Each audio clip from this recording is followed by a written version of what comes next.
So it sounds like a systematic approach. Is this then the AI sensor fusion technology? In a sense, why should mining companies use this technology? The value that we deliver is eventually, if you're mine constrained, for example, and you're a processing plant, you care about cutting your maintenance costs, you care about reducing spare parts and labor and so on. And when you actually prevent a failure from happening, it would normally cost you between 3 to 5 times less than when the breakdown completely happens.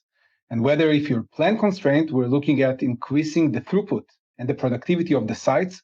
So it's literally pushing more tons by both reducing the unplanned downtime and also the planned one, because you do not need to maintain the equipment if it's healthy. So, what is a concrete example, say, of how this might work on a mine site? Sure. So, for example, right now the gold prices are skyrocketing, and all gold sites that we know are really trying to push as much tons in recovery as possible. And the mills on these sites are always a bottleneck.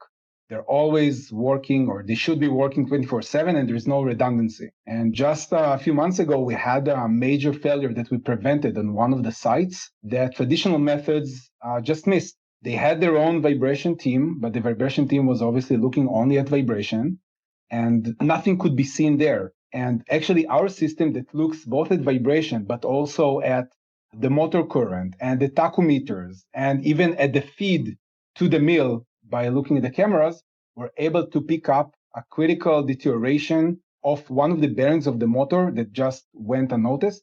And they actually had a very long shot. They forgot to rotate the mill during that shot. As you know, you need to rotate it slowly to prevent exactly this kind of failures. They just forgot to do it. And our system, when they went back online, indicated this very serious issue. And instead of having it breaking down in a matter of 3 or 4 weeks, they just reshuffled the task in the next shot that they had the week after. And in a completely planned manner, took a few hours, replaced the motor.